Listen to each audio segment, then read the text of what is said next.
Well, I don't know about you, but maybe you've noticed over the past week, I think the Lord is helping us to enter into Lent maybe a little more deeply.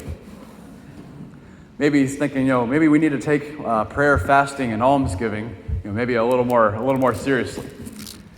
But in the end, we don't enter into Lent just to appease God, but we really do it for our own growth, our own spiritual growth, and not to make too light of it all. Because a lot of us are in different places about everything. Maybe some of us think, well, it's not that bad. It's just a lot of hype. Maybe some of us are afraid, since we have family and friends who are older and susceptible to this virus. Maybe some of us are frustrated about how people are acting at grocery stores. Maybe some of us are anxious because we don't know how this is going to affect our jobs, our paychecks, our families. Or maybe some of us are thinking, like the Israelites, is the Lord in our midst or not? I myself have had a lot of thoughts, over these past few days. And certainly, while it could be easy to be negative, frustrated, or fearful, I think as Christians we're called to a different response, a response that's rooted in the gospel, a foundation we know that is true and will absolutely never change. And what is that foundation? That Jesus Christ has died and has rose from the dead, and that he is with us and will provide for us and help bring us strength and healing in any situation, especially difficult situations, whether we cause that difficulty to come about or not. So I think the readings for this weekend were rather providential. So we have our first reading. We have the situation of the thirsty Israelites in the desert as the Lord led them out of Egypt. And what are they really thirsty for? Okay, water. But what is this water representative of? Really, they're thirsting for safety, security, and control that they had when they were in Egypt. And they wanted all these things, and they would even go back to Egypt for them, even if Egypt was a place of slavery, even if it was a place that they weren't really free. And we see the miracle that God shows them that he's always with them and provides for them, despite whatever situation they find themselves in. He hits the rock and gives them water. Even though they call upon him, not out of a sense of love or devotion, but they really call on him rather out of a selfish need. Really, what was the temptation, of the Israelites in the desert? That they put their faith and confidence and fulfillment in earthly things and pursuits, rather than in God, who is their ultimate source of all of these things. And rather, they even utter a bit of challenge to the Lord. They cry out in their need, is the Lord in our midst or not? Yet, he was the one who led them into the desert.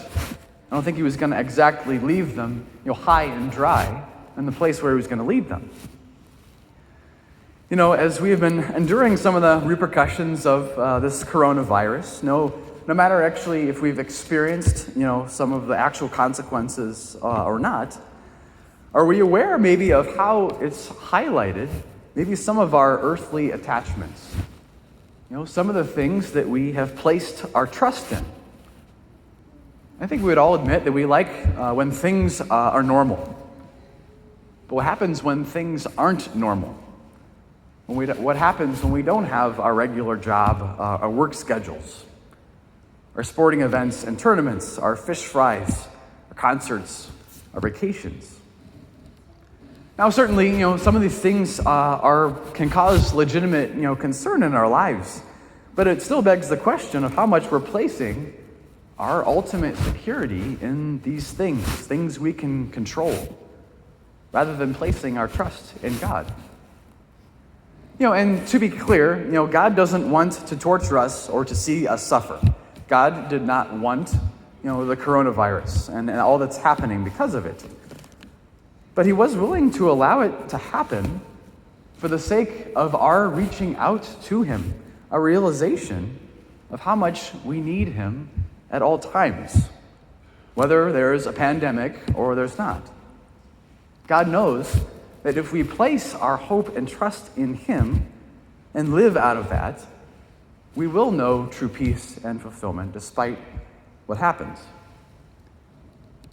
And so that brings us to the gospel of the woman at the well. And there's two important details about the woman herself. First, that she is a Samaritan, and the Samaritans were a group that did not get along with the Jewish people. They were a group that worshipped idols. They did not worship the true God. They had other things in their life that they worshiped. And second is that in the story, she comes to the well at noon. So at noon, it was the hottest part of the day. People did not go normally to the well at noon. So she would have gone by herself. And that's important because it really tells us that she's going out of a sense of isolation, of quarantine, of kind of out of a sense of fear. Well, why is she going there out of the sense of fear? Well, it's revealed in the conversation with Jesus, this man she happens to meet at this well. And what does Jesus reveal? That she goes there because she's ashamed of living a rather adulterous lifestyle. That she was seeking security and happiness in something other than God, and she finds herself ashamed of it. And how other people call her out because of this. And Jesus is not afraid to point that out to her. He in fact calls her out herself. Yeah, you've had 5 husbands, and the one you're with now is not your husband. Yet it's important to realize, the tone in which he calls her out, that it is gentle and of the utmost care. Jesus' mission isn't to condemn her or to fill her with more fear.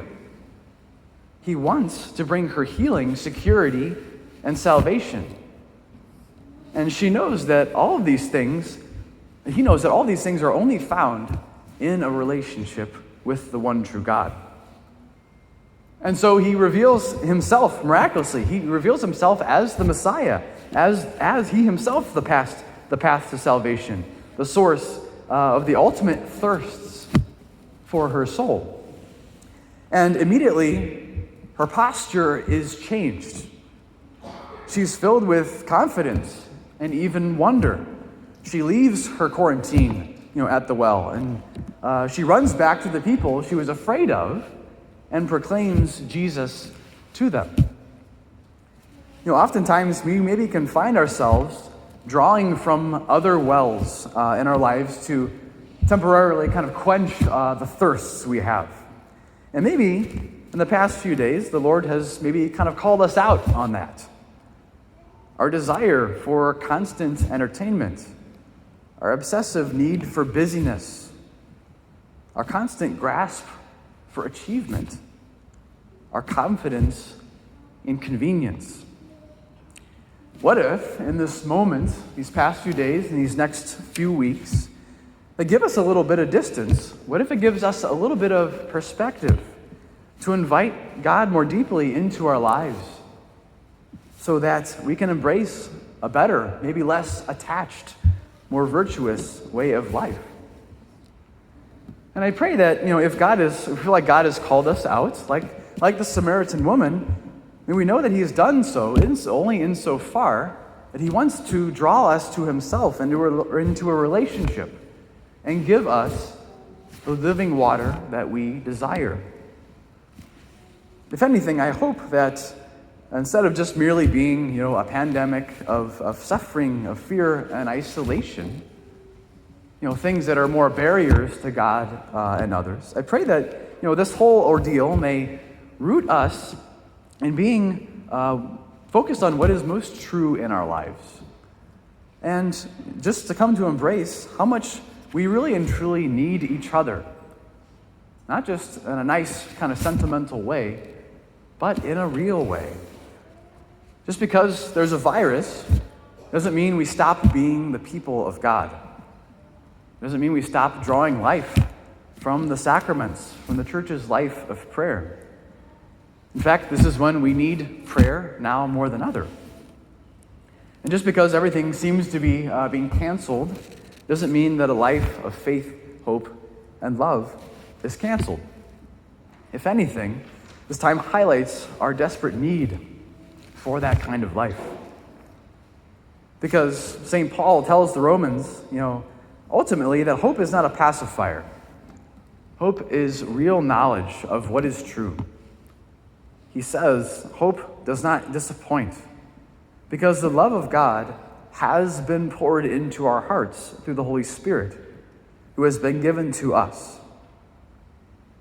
God is with us and provides for us in any difficult situation, whether we have created that situation or not.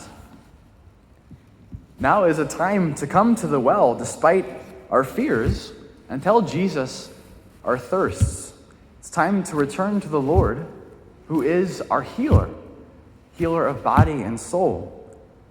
Now is a time to let go of our idols, the things in which we put our confidence, the things we put more time and attention in and above our relationship with God. And now is not a time, to quarantine our faith, but it's a time to embrace an active faith in the living God, a God who is with us and wants to communicate his love and his word to us every day of our life.